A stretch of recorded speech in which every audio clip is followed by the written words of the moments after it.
Bienvenue dans le Financier, votre rendez-vous économique quotidien. Voici les titres. Belle performance économique du port autonome de Dakar au Sénégal en 2018. Grâce à diverses réformes mises en place par les autorités, le port a engrangé des bénéfices de plus de 6 milliards de francs CFA.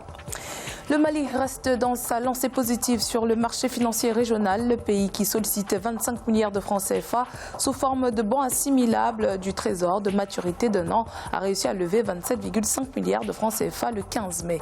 Et puis en fin d'édition, nous ferons le point sur les marchés boursiers du continent.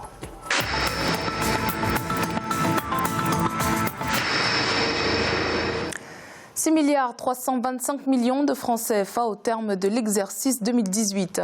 C'est le bénéfice accumulé par le port autonome de Dakar, des résultats satisfaisants selon les autorités sénégalaises, dus notamment aux stratégies d'exploitation du secteur portuaire et à l'amélioration des recettes ainsi qu'à la réduction du personnel qui a permis la baisse des charges. Amenidji.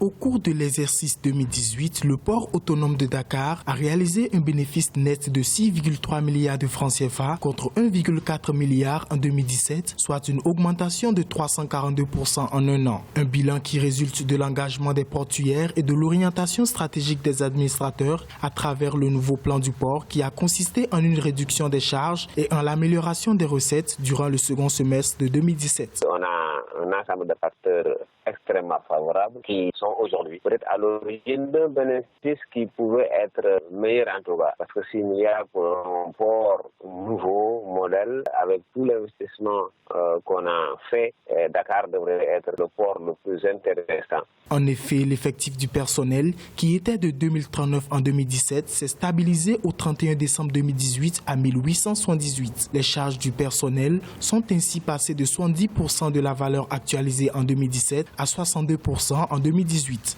Quant au recouvrement de la même année, il s'est amélioré de plus de 11 milliards de francs CFA par rapport à 2017. Nous sommes dans un environnement concurrentiel. L'avenir maintenant du port de Dakar, ce sera forcément dans le service.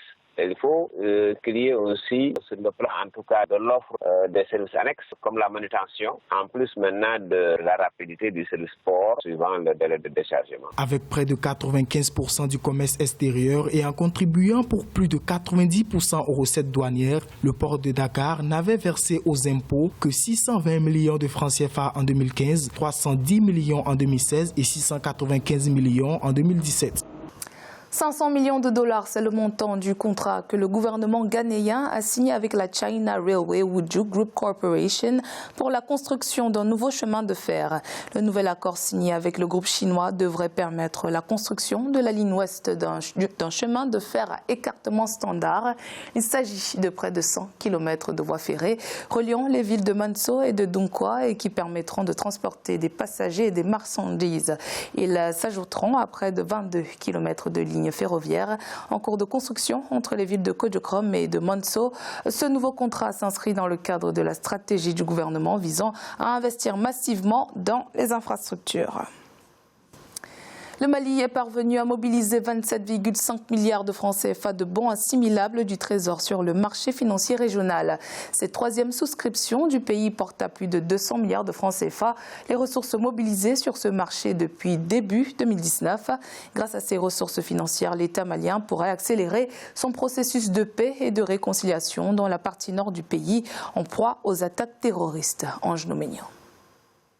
Grâce à une émission de bons du Trésor, l'État malien a réussi à lever 27,5 milliards de francs CFA de fonds d'investissement. Cette troisième émission de bons assimilables du Trésor, d'une maturité d'un an, porte à plus de 200 milliards de francs CFA les ressources mobilisées sur ce marché depuis début 2019. Les trésors ne sont pas très garnis en ce moment, ce qui explique que le Mali cherche à accueillir de l'argent sur le marché financier. D'abord à cause des problèmes économiques et ensuite à cause des problèmes de l'apport de la paix et de la reconstruction du Nord. Le gouvernement est soutenu par les organisations internationales dans ce cadre et ça ne peut pas se faire s'il n'y a pas des investissements au nord du Mali. Malgré les efforts consentis, les perspectives économiques du Mali pourraient être compromises par une série de facteurs, notamment les conditions de sécurité liées au retard dans la mise en œuvre de l'accord de paix et de réconciliation.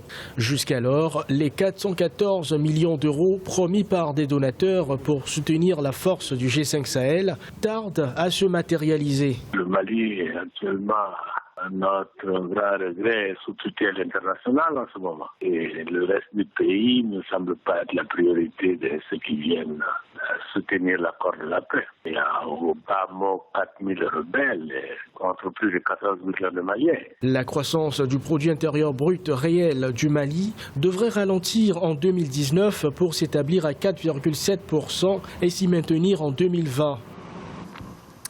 La Banque centrale du Soudan a reçu ce lundi 19 mai un dépôt de 250 millions de dollars de l'Arabie saoudite. Ce nouveau dépôt rentre dans le cadre de l'aide de 3 milliards de dollars destinée au Soudan, annoncée le 21 avril 2019 par les Émirats arabes unis et l'Arabie saoudite. Cette enveloppe de 250 millions de dollars permettra de renforcer la situation financière du Soudan, allégera la pression sur la livre soudanaise et assurera une plus grande stabilité du taux de change.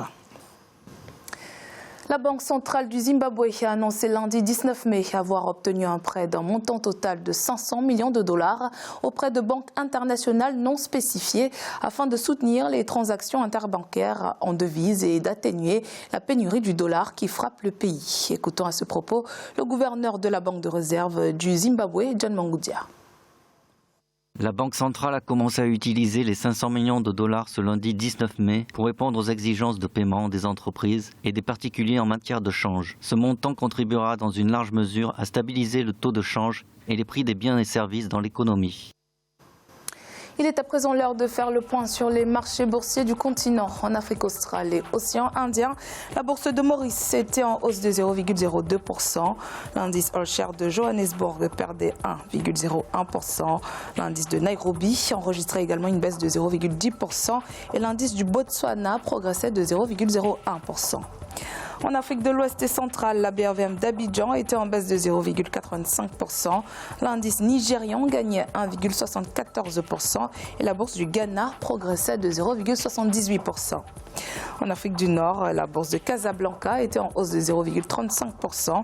L'indice égyptien perdait 1,05% et l'indice tunisien baissait également de 0,36%.